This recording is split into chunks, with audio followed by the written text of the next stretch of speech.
So I come from a tradition of being a Ron Paul Republican where I think that one of the biggest tragedies of our countries is what the neocons and the neolib allies have done, which is engage in these never-ending foreign regime change wars. Now look, by no means am I a pacifist, by no means do I think we don't need a robust military. But our military should be for the defense of our country. I'm sick and tired of our troops being sent to die and being bogged down in these never-ending quagmires in areas of the world that it doesn't benefit our country whatsoever. Every time we get involved in these sort of conflicts, we end up being told, oh, well, we now have to fight the people that we armed 20 years ago. We could see this over and over with people in Iran, with supporting Fidel Castro, with what we've done in Libya, with what we've done in Syria, with what we did in the 70s in Afghanistan.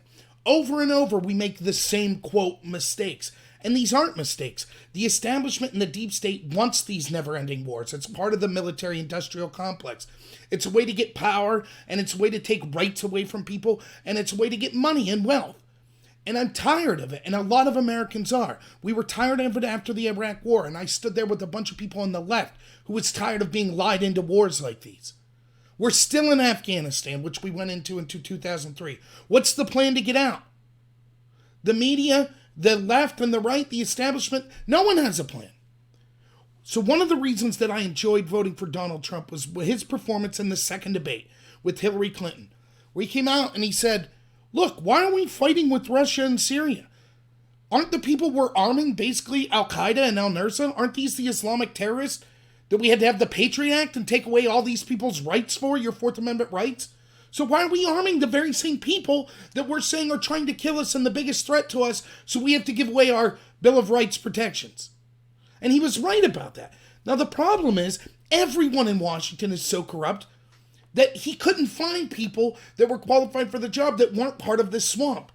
And so I feel against his gut feeling, he ended up doing things which I still blame him for, such as bombing Syria twice. Because, oh, well, there was a gas attack. We didn't even have proof of who did it. The White Helmet said, the White Helmets are funded by George Soros. We now have independent reporting that says that some of those attacks may have been faked, some of those attacks may have been carried out by the very rebels that we were arming. Now, what I don't understand is, I see so many Trump supporters that might have a problem with his policy of pulling out in Syria, or Republicans that feel that way. Yet simultaneously, you know that the intel agencies were out to get Trump and are currently engaged in a coup to take him out. So why should we ever believe anything the intel agencies say? How many times do we have to be lied to? Iraq, Afghanistan, Libya, Syria, on and on, Castro. Over and over and over again, we get lied to. We arm just peaceful rebels that end up being terrorists a generation later. And we're told, oh, sorry, we got to go there and fight them again. How many times do they get to be wrong before we can say what my stance is? Is it proved that they're always wrong? No. But I don't believe them. Show me proof. I'm not going to take your word for it anymore. Is that an unreasonable position to have before we drop bombs on places? Before we send troops to places? We have proof that what's being alleged actually happened? We see how they look at how Brennan, Clapper, and Comey were running the intel agencies. You don't think they're willing to lie to achieve their agendas? The Mr. Nobel Peace Prize Barack Obama that dropped more bombs than any president before him? That's the type of people that I'm told I have to believe. It's not my fault I don't believe them. It's their fault for lying to me so many times. It's their fault for trying to start a coup to take out this president. And so, as I said before, the only time you could turn on Fox News and MSNBC and CNN and see them agreeing was when Trump was bombing Syria. Finally, the people at CNN said, he's acting presidential. And so it isn't any surprise when Trump gives lip service to possibly pulling out of Syria and wanting to get out of these wars and criticizing them, that once more we see universal condemnation from Chuck Schumer to Lindsey Graham. Oh, this is a huge mistake. It's absurd. They have no plan to get out. They say, well, we have to protect the Kurds. There's all sorts of vulnerable populations across the country. Do we have to protect them as well? Well, but the Kurds helped us fight in ISIS. So did the Russians. Are we going to protect them? And by the way, check out Tucker Carlson's show tonight, where he does an excellent job. This is something I've been saying. How is it, on one hand, when Trump criticized NATO, the entire media class and all the establishment in the right and the left said, oh, Trump, you can't criticize NATO. They're a big ally of us. It's a very important institution. How dare you criticize NATO? Yet, on the other hand, they tell us, oh, well, Turkey, who's a NATO ally, is going to butcher the Kurds. So we have to defend the Kurds against Turkey. But we're obligated under a treaty to defend Turkey if they're attacked. So what is our position here? That we have to defend the Kurds, which then if Syria attacks the Kurds and the Kurds fight back, now we're under a treaty that says we have to defend Turkey. Why is it that the establishment, Republicans and Democrats in the media class, are allowed to criticize our NATO allies when they feel it necessary, but when Trump did it, it was damaging to the world?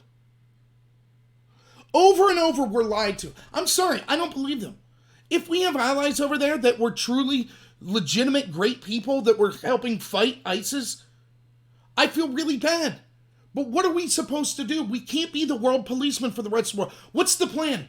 Stay over there? Well, we have to stay in Syria for the next 200 years because of the Kurds. 200 years from now, if we have a president that decides that they finally want to pull out of Syria, oh, wait, those Kurds could be in trouble still.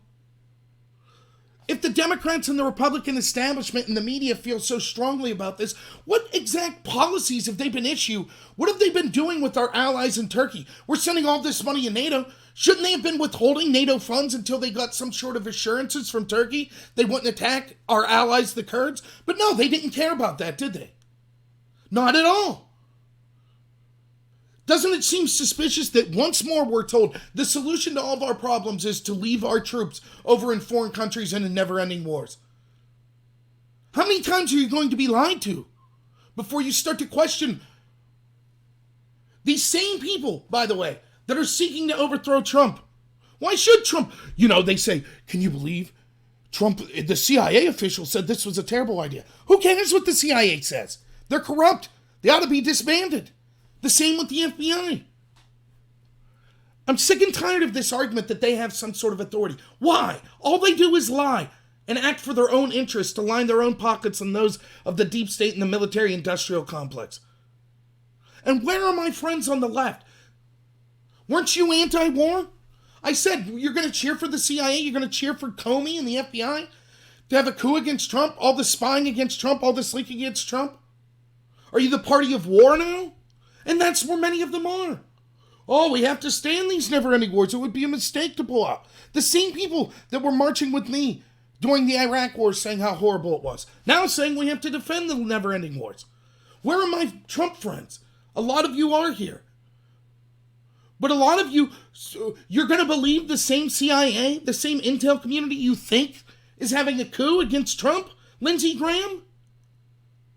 And it just goes to show you, the real issues, the real establishment on the left and the right.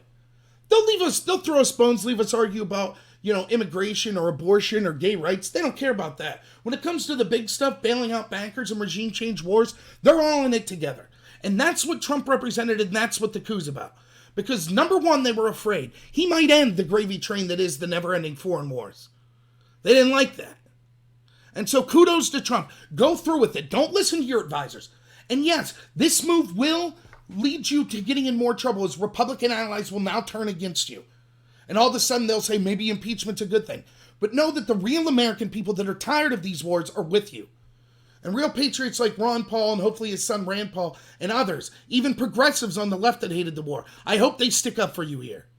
So, way to do the right thing. Stick with it. Don't back down. Don't water it down.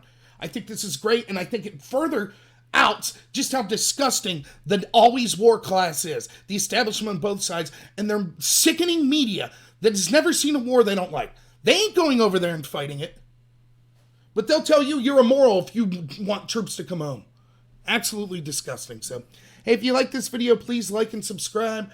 Follow me on BitChute. I'd really appreciate it because you never know when YouTube's going to censor me. And also on Twitter, which I'll put the links below. And please share my videos with other people if you can. And just a reminder, I'm going to try to be doing live streams every Thursday, Friday, and Saturday at 2:30 p.m. So thank you, everyone, and have a good one.